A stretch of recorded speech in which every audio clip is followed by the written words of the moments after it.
They had the fame, the fortune, the spotlight, but behind the silver screen, they loathed it all. These were Hollywood's brightest stars, who hated the very thing that made them legends. This is the hidden truth behind old Hollywood's greatest actors, who despised acting. Marlon Brando, the rebel who loathed the spotlight. Acting is a survival mechanism, social unguent, and it's a lubricant. And we act to save our lives, actually, every day. Marlon Brando, the rebel, the icon, the man who revolutionized acting and came to resent nearly every second of it. While the world worshipped him for roles like Stanley Kowalski and Vito Corleone, Brando privately dismissed acting as, in his own words, an empty and childish profession. He didn't believe in the glamour, the fame, or even the craft itself. To him, it was all performance, and not in a good way. Brando's genius was undeniable, but he never played by Hollywood's rules. He'd mumble lines, ignore direction, and sabotage takes if he felt the material was beneath him. He made audiences feel everything, but behind the scenes, he felt almost nothing for the work. He once said acting was just a way to pay the bills. A job, not a calling. When he won the Oscar for The Godfather, he didn't even attend the ceremony. Instead, he made a bold statement by rejecting the award entirely. For Brando, it wasn't about respect, it was about resistance. He didn't want to be worshipped. He wanted to expose the machine. Marlon Brando didn't just resent Hollywood. He waged war against it, with quiet contempt and unmatched talent. James Dean, the legend who never wanted to be one. Now I drive on the highways, I'm extra cautious. Because no one knows what they're doing. Half the time you don't know what this guy's going to do with that one. On a track, there are a lot of men who spend a lot of time developing rules and ways of safety. James Dean, the rebel, the icon, the face of a generation that didn't want to follow the rules. He burned bright and fast, leaving behind a legacy so massive, it overshadowed the one thing he actually cared about, being understood. To the world, Dean was the perfect Hollywood star, handsome, brooding, effortlessly cool. But in truth, he never cared about fame. He didn't want to be a symbol. He didn't want to be worshipped. What he wanted desperately was to be taken seriously as an artist. Not a heartthrob, not a product. Dean studied method, acting with religious devotion. He was obsessed with the emotional core of a character, the inner chaos. But the more Hollywood tried to turn him into a poster boy, the more he pushed back. He hated interviews. He hated being packaged. He once said, "I'm not going to go through life with one hand tied behind my back." He was restless, often difficult on set, and disillusioned by the industry's shallow values. He didn't want to play the same role over and over. He wanted to explore, to challenge, to disturb. But the machine around him didn't care about that. It only cared about the image. James Dean wasn't afraid of the camera, but he was terrified of what it did to people. He wasn't chasing fame. He was trying to hold on to his soul in a town that wanted to sell it. He became a legend by accident. But all he really wanted was to be free. Alec Guinness, the actor who called it a curse. People's views of actors is that they're always showing off, putting on funny voices, and being totally unreal. Alec Guinness, a master of transformation, a chameleon on stage and screen. But for all his brilliance, Guinness carried a quiet contempt for the very craft that defined his life. To him, acting was not a gift, it was a burden. He built his reputation on Shakespeare and classic theater, a man of intellect and discipline. But Hollywood had other plans. He was pulled into the spotlight by roles he never asked for, roles that would haunt him forever. Most famously, a wise old Jedi named Obi-Wan Kenobi, a performance that made him immortal and miserable. Guinness respected the art, but he hated the fame. He despised being recognized, especially by fans quoting lines from a galaxy far, far away. He once said he regretted ever agreeing to Star Wars, calling the experience fairy tale rubbish, and admitting he found the whole thing deeply frustrating. Even beyond science fiction, Guinness struggled with the emptiness of performance. He described acting as wearing a mask, hiding his real self behind characters crafted for applause. He feared that people only loved the roles, not the man. Polite in public, but brutally honest in his journals, Guinness admitted that the stage had lost its thrill. He wrote of boredom, of exhaustion, of a gnawing desire to step away from the spotlight and simply live. Alec Guinness may have played heroes, generals, and legends. But in his own eyes, he was a reluctant servant to a craft he never truly loved. Robert Mitchum, the star who couldn't care less. Do you always want to be a movie star? No, I wanted to be Queen. No, I didn't. It never occurred to me. Couldn't make it. I couldn't make the weight. Robert Mitchum, the tough guy, the cool outsider, a face carved from stone and a voice soaked in smoke. He had the presence of a man who'd seen it all and couldn't be bothered with any of it, especially not acting. To audiences, Mitchum was the ultimate screen rebel, dangerous, charismatic, effortlessly compelling. But to Mitchum himself, it was just a job, nothing more. He often said acting was no different than digging ditches, except easier and with better pay. He didn't see it as art, and he certainly didn't romanticize it. Directors were often baffled by him. He'd show up, hit his marks, deliver his lines without drama, and then leave. No fuss, no rehearsals, no ego. He treated Hollywood's obsession with fame like a bad joke and made it very clear he was in on it. Mitchum had no patience for the industry's self-importance. He didn't go to parties, didn't play the publicity game, and mocked the very idea of stardom. When asked why he kept making movies, his answer was brutally honest, because I have to eat. And yet, despite his indifference, he became a legend. Not because he chased greatness, but because he refused to pretend. Robert Mitchum didn't hate acting. He just didn't care about it. And somehow, that made him unforgettable. Katharine Hepburn, the outsider who played by no rules. Can we have a table that's... John? Nobody answers Can we in get this a business. table with that doesn't wobble here? Sure. Right now? It's like Yeah, nail it down. like a butterfly. Nail it down. Katharine Hepburn, fierce, uncompromising, one of the greatest actors to ever set foot in front of a camera, and yet never truly comfortable in the world she dominated. She didn't hate acting itself, but she never bowed to the system that came with it. Hepburn was born with a mind of her own. She wore pants when women weren't supposed to. She rejected studio control when others played along. She didn't care about stardom. She cared about doing things her way. She refused to sign long-term contracts. She walked away from projects she didn't believe in. She hated small talk, hated phoniness, and absolutely loathed interviews. When the public called her difficult, she wore it like armor. "I don't care what people say about me," she once said. "I just am." Hollywood didn't know what to do with her at first. She was labeled box office poison more than once. But Hepburn didn't flinch. She went to the stage, refined her craft, and came back stronger on her terms. Behind the sharp wit and fearless performances was someone who treated acting like work, not worship. She did it with excellence, but never let it define her. Fame didn't impress her. Applause didn't control her. Katharine Hepburn wasn't there to be adored. She was there to break the rules, and she did it so well the world had no choice but to follow. Claudette Colbert, the star who never trusted the spotlight. The theater was dying, but talking pictures were making money. People needed fantasy. They needed a dream of splendor and glamour, and Hollywood gave it to them. Claudette Colbert, sophisticated, sharp, and effortlessly charming. She was one of the highest-paid stars of the 1930s and 40s, the face of elegance and wit. But behind the polished smile was a woman who never truly trusted Hollywood or the craft it demanded from her. Colbert was a perfectionist to the core, but that perfection wasn't born from passion. It was born from control. She didn't love acting. She simply knew how to do it exceptionally well. For her, being on camera was a matter of survival, not self-expression. She carefully crafted her image, often refusing to be filmed from the left side of her face. She fought with directors, rewrote lines, and demanded final say over how she appeared on screen.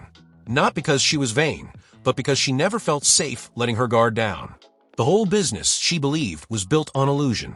Even when she won an Oscar for It Happened One Night, she didn't show up to the ceremony, assuming she wouldn't win. She didn't chase awards. She didn't want to be worshipped. She wanted control, privacy, and distance. Colbert once said she didn't understand people who got emotionally involved in their roles. For her, acting was not about bearing your soul, it was about protecting it. Claudette Colbert didn't hate fame. She just never believed in it.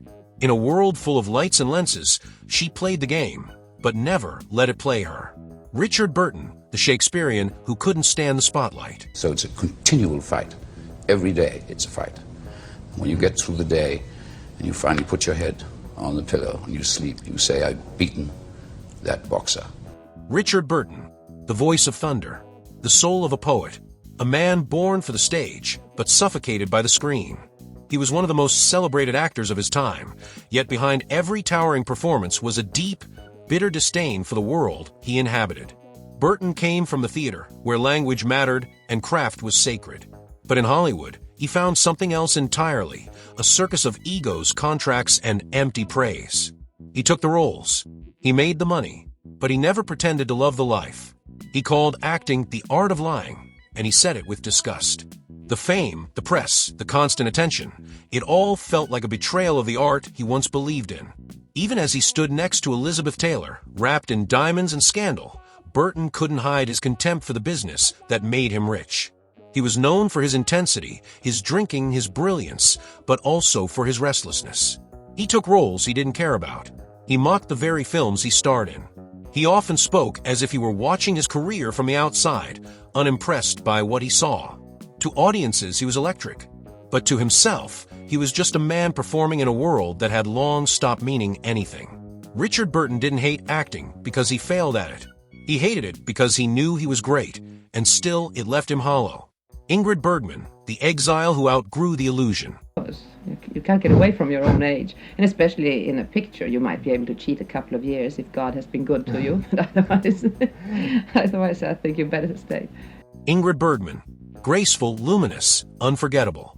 She lit up the screen with an honesty that felt almost too real for Hollywood. But behind the elegance was a woman who outgrew the dream factory and never looked back. Bergman didn't come to Hollywood chasing fame. She came for opportunity. And when she got it, she became a star almost instantly. Films like Casablanca made her a household name, but the Hollywood system made her uneasy. The studios told her how to speak, how to dress, how to smile, and she found it suffocating. She wanted to take risks, to play real women with flaws and edges. But the industry wanted her perfect. When she broke away, both professionally and personally, Hollywood turned on her. But Bergman didn't apologize. She left America, worked with European directors, and found roles that actually meant something to her. Years later, she returned, not to reclaim her image, but to prove she didn't need anyone's approval. She won another Oscar, this time on her terms. Bergman didn't hate acting. She hated what Hollywood tried to make of her. The roles that dulled her, the fame that boxed her in, the industry that confused obedience with talent. Ingrid Bergman wasn't just a star. She was an artist who walked away from the illusion and found something far more real beyond it. Peter O'Toole, the reluctant icon who mocked it all. And I was a bit of a misfit, a bit of an odd man out. But I went into Kerry with my friend Father Leo Walsh, and it all clicked. Peter O'Toole, larger than life, magnetic on screen, and impossibly clever. His performance in Lawrence of Arabia turned him into a legend overnight. But for O'Toole, acting was never a dream. It was a long, elaborate joke he couldn't quite escape. He once called acting a silly business, and he meant it. To him, the whole thing, from the scripts to the awards, was a bit of theater in itself. He never trusted the fame, and he never believed the hype. While others craved stardom, O'Toole raised an eyebrow at it and poured another drink. He brought brilliance to every role, yet rarely took the work seriously. He found more joy in mocking the industry than celebrating it. The only exercise I take, he once said, is walking behind the coffins of friends who took acting seriously. Despite his disdain, he worked constantly, partly because he was good at it, partly because he couldn't walk away. But he resented the spotlight and the idea that actors were somehow special. He once turned down a knighthood, saying he had no interest in titles or ceremonies. O'Toole had the talent to command the world's attention. But deep down, he didn't want to be adored. He wanted to be left alone with a good book, a bad joke, and a glass of something strong. Peter O'Toole never hated acting. He just never believed it mattered as much as everyone else did. Anthony Perkins, the talent trapped by a single shadow. And Hitchcock said, go ahead, we wouldn't be using you for this anyway. I want to use a silhouette that's not quite like yours, so go ahead and rehearse the show. Anthony Perkins, brilliant, delicate, unforgettable. One role made him famous, too famous. And from that moment on, he became a prisoner of his own success. Hollywood called him a star. But to Perkins, it felt more like a trap. He never wanted to be a household name.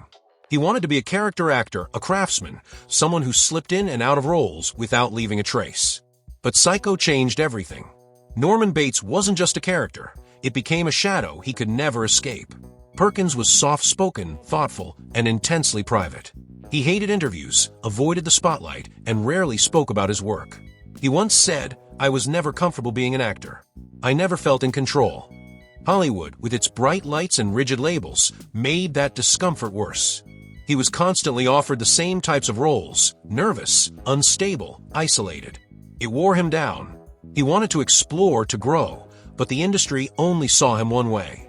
He resented it, quietly but deeply. Perkins didn't hate acting itself. What he hated was being boxed in, typecast, misunderstood. The work could be meaningful. The system around it was not. Anthony Perkins gave the world a performance it would never forget. But it cost him a kind of freedom he never fully got back. Joan Crawford, the workhorse who couldn't walk away. Well, first of all, I'm stage struck, and I think they all know that. Secondly, I try to get a film that has audience identification. Joan Crawford, fierce, commanding, impossible to ignore. She built herself from nothing, clawed her way to the top, and ruled the screen for decades. But underneath the glamour and grit was a woman exhausted by the very world she conquered. Crawford didn't just act, she worked. Relentlessly. She was a perfectionist in every frame, obsessed with control, image, and discipline. But that wasn't out of love for the craft. It was survival. Acting to her was a job, a relentless, consuming job that demanded everything and gave very little back. She lived on studio lots, slept in her makeup, and rehearsed lines until sunrise. Not out of joy, but out of fear. Fear of being forgotten. Fear of being replaced. She once said, "If you want the girl next door, go next door. Don't come to me." Crawford didn't trust Hollywood. She knew how quickly it turned on people. She played the game better than most, but she hated how cold and transactional it all was. Directors called her difficult. Really, she was just tired of being treated like a product. As she aged, the roles dried up and the curtain began to close. But even then, she kept performing because it was all she had ever known. Joan Crawford didn't act because she loved it. She acted because it was the only way she knew how to survive. And for better or worse, she survived longer than most. Bette Davis, the fighter who resented the stage. Because that would have made me the first person with 3. And as you know, I always have to be first as an Aries. Bette Davis, sharp-tongued, steel-willed, and utterly electric. She didn't just act, she dominated. But behind that unforgettable stare was a woman constantly at war with the very industry that made her a legend. Davis was never interested in being America's sweetheart. She wanted to play real women, complicated, flawed, fierce. But Hollywood didn't want complicated. It wanted pretty faces, obedient talent, and box office smiles. Davis had no patience for any of it. She battled studios over roles, rewrote contracts, and filed lawsuits to win her freedom. While others played nice, she burned bridges. When the studio system treated her like property, she fought back, loudly, publicly, and without apology. She said what others only whispered, that Hollywood could be ruthless, shallow, and painfully fake. Even when she was on top, Davis viewed acting as a fight, a constant push against bad scripts, lazy direction, and typecasting. She didn't pretend to love the process. She loved winning against it. "I survived because I was tougher than anyone else," she once said. Not happier, just tougher. Fame didn't impress her. Awards didn't soften her. Acting was never a passion, it was a battleground, one she refused to lose. Bette Davis didn't hate acting. She hated the way the world around it tried to tame her. And it never did. Henry Fonda, the reluctant hero who felt nothing for fame. No, I can't say his name. Who's the actor that he made? Clint Eastwood? Clint Eastwood, yeah. Fistful of dollars, few dollars more, and so on. Anyway, I did one of them. Henry Fonda, the quiet force, the moral compass of the silver screen. He played men of honor, of principle, of conviction. But behind the steady voice and piercing gaze was someone who never truly connected with the craft that made him a symbol. Fonda wasn't in love with acting. He didn't crave applause. He didn't soak in the spotlight. In fact, he often said he felt nothing after a performance. Not pride, not excitement, just relief that it was over. He once admitted, "I hate acting. I don't mind doing it, but I hate watching it." To audiences, he was the everyman, the voice of reason in chaos. But to Fonda, it was all a role, a mask. He didn't find any deep personal satisfaction in pretending to be other people. He simply did the job and moved on. No ceremony, no sentiment. He was notoriously reserved, even with friends and family. He kept his emotions tightly controlled, and acting didn't bring them out, it buried them deeper. He avoided Hollywood parties, refused to play the fame game, and often chose solitude over socializing. Even as accolades piled up, Fonda remained detached. He didn't chase greatness. He simply endured. Henry Fonda was one of Hollywood's most respected actors. But for him, acting was never a passion, it was a profession, and one he could leave behind without a second thought. Barbara Stanwyck, the reluctant star who treated it like a shift. We wanted to come to England in 1939 on a honeymoon, but the war stopped us, and Bob went in the Navy, and that was the end of that. Barbara Stanwyck. Grit, grace, and pure screen power. She could play the femme fatale or the working-class heroine with equal fire, and never missed. But while Hollywood saw her as unstoppable, Stanwyck saw acting as just that, work. Hard, endless work. She didn't chase stardom. She didn't buy into the romance of the business. For Stanwyck, acting was a job you showed up to, gave everything to, and then went home. No whining. No nonsense. She came from a rough childhood and carried that survivor's mindset into her career. There was no glamour in it, only grind. Unlike many stars, she didn't surround herself with publicists or cling to fame. She rarely gave interviews, kept her private life locked away, and was known on set for her professionalism, not her ego. Directors loved her because she delivered, and she expected everyone else to do the same. She once admitted that she didn't particularly love acting. She just happened to be good at it. It gave her a life she never thought she'd have, but she never got lost in the illusion. Barbara Stanwyck wasn't interested in being adored. She was interested in doing the work, doing it well, and walking away when it was done. She didn't live for the spotlight. She lived beyond it. Spencer Tracy, the natural who never enjoyed the stage. No, not exactly, but while I'm pondering it, why don't you get a room ready for me? Spencer Tracy, effortless, honest, and endlessly watchable. He made acting look easy because for him it was, but the truth behind that calm, commanding presence? He never enjoyed the spotlight and barely tolerated the craft itself. Tracy was considered one of the finest actors of his generation, praised for his natural style and emotional depth. But if you asked him about acting, his answer was blunt. He didn't find it magical. He didn't find it fulfilling. He called a job just a job, and one he often wished he could walk away from. He hated rehearsals, despised being directed, and rarely watched his own films. He never took theater roles after becoming a star because he didn't like being on stage. To him, acting wasn't about self-expression or art. It was about showing up, saying the lines truthfully, and going home. Even with 9 Oscar nominations and 2 wins, Tracy kept a deep emotional distance from the industry. He avoided fame, stayed out of the press, and kept his personal life locked away. Colleagues respected him, but he never let the industry claim him. Spencer Tracy didn't dream of stardom. He endured it. He gave performances that shaped Hollywood, but behind the camera, he couldn't wait for it all to be over. Montgomery Clift, the genius who wanted out. The Army's gonna get you sooner or later, Fatso. But before they do, I want a piece of you myself. Montgomery Clift was Hollywood's golden boy with a tortured soul. On screen, he was magnetic, intense, vulnerable, unforgettable. But off-screen, he wanted nothing more than to escape it all. Clift wasn't chasing stardom. He was trying to outrun it. He arrived in Hollywood as a stage-trained actor who valued craft over celebrity. But what he found was an industry obsessed with image, control, and mass production. From the very beginning, Clift refused to play by those rules. He rejected studio contracts, turned down lucrative roles, and avoided the press like a disease. He wanted to act, not become a product. He brought a new kind of realism to the screen, quiet, inward, emotionally raw. And ironically, that honesty made him a star. But wasn't what he wanted. Fame followed him like a shadow he couldn't shake. He once said, "I have the same problem as Marilyn Monroe. We attract people the way we don't want to." Clift found no joy in red carpets or premieres. He preferred solitude, deep conversations, and a kind of creative truth that Hollywood rarely allowed. As the years went on, the disconnect between who he was and what the industry demanded grew unbearable. The more success he found, the more he retreated inward. Montgomery Clift didn't hate acting, but he hated what it became in the glare of the spotlight. To the world, he was a brilliant actor. But to himself, he was just a man trying to hold on to something real in a town built on illusion. Greta Garbo, the star who chose silence. I'm interested only in the shortest distance between these 2 points. Greta Garbo, the enigma, the face that defined an era and then vanished without a trace. While millions adored her, Garbo spent her entire career trying to disappear. She was a queen of the screen, but her true desire was to be left alone. From the beginning, Garbo treated acting like a transaction. She did the work. She delivered unforgettable performances. But she never let Hollywood own her. She avoided interviews, dodged parties, and famously refused to sign autographs. The spotlight made her uneasy. The attention felt like a cage.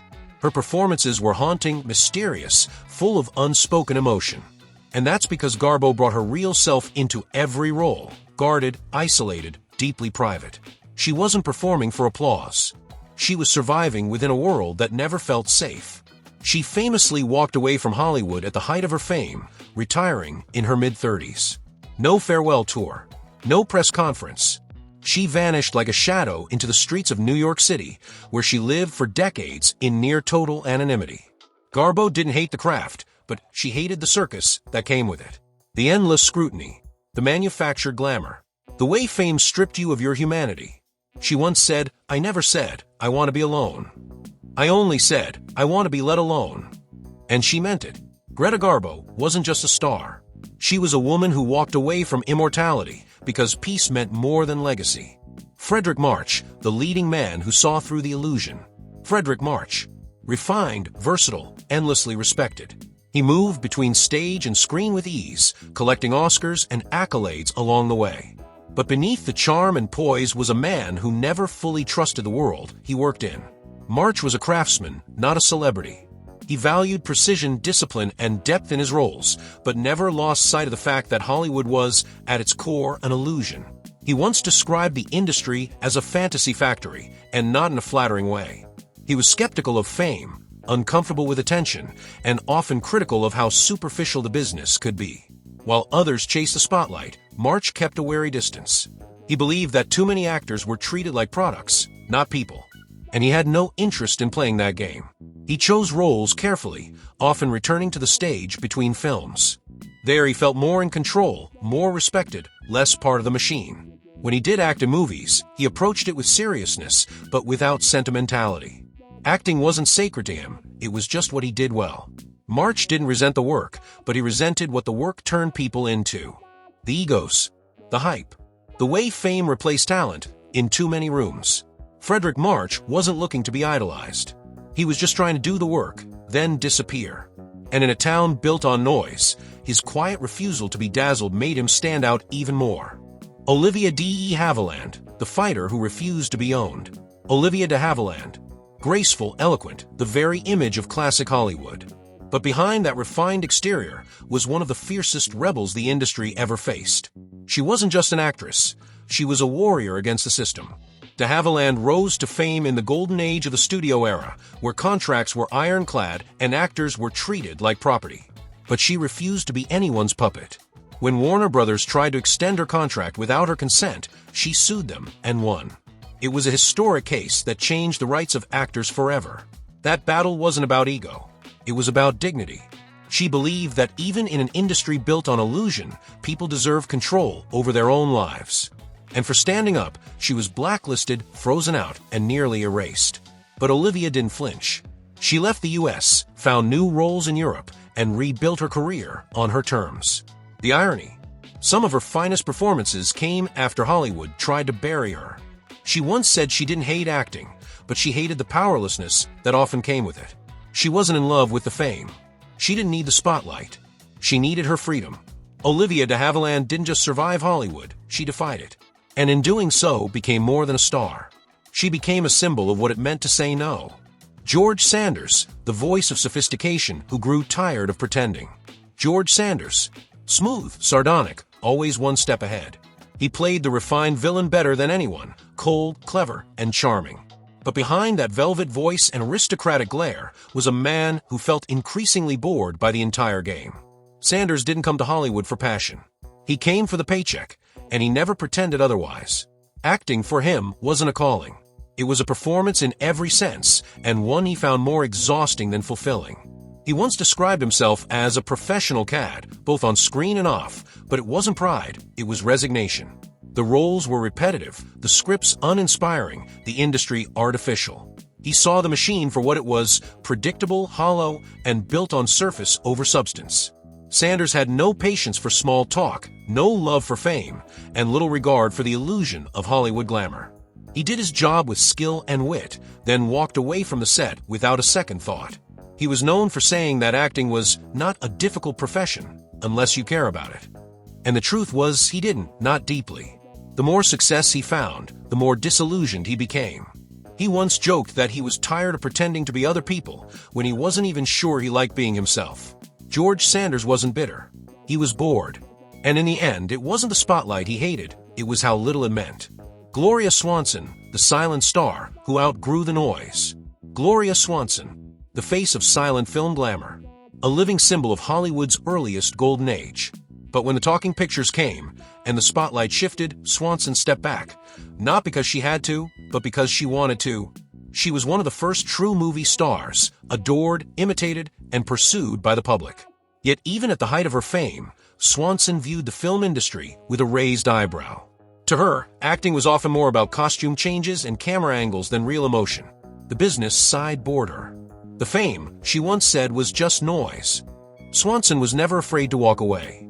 She left major studios behind, started her own production company, and made bold artistic choices in an era when few women had any real power. But over time, the scripts grew dull. The roles got smaller. And she saw clearly what Hollywood did to people. It built them up, chewed them up, then moved on. Her legendary comeback in Sunset Boulevard was hauntingly accurate, not just in performance, but in message. She wasn't playing a faded star. She was confronting the system that turned real people into forgotten shadows. Swanson didn't hate acting. She hated how easily the industry forgot what it promised. And in the end, she found more fulfillment in creating art outside the studio than she ever did inside it. Gloria Swanson knew when to speak, when to perform, and when to vanish.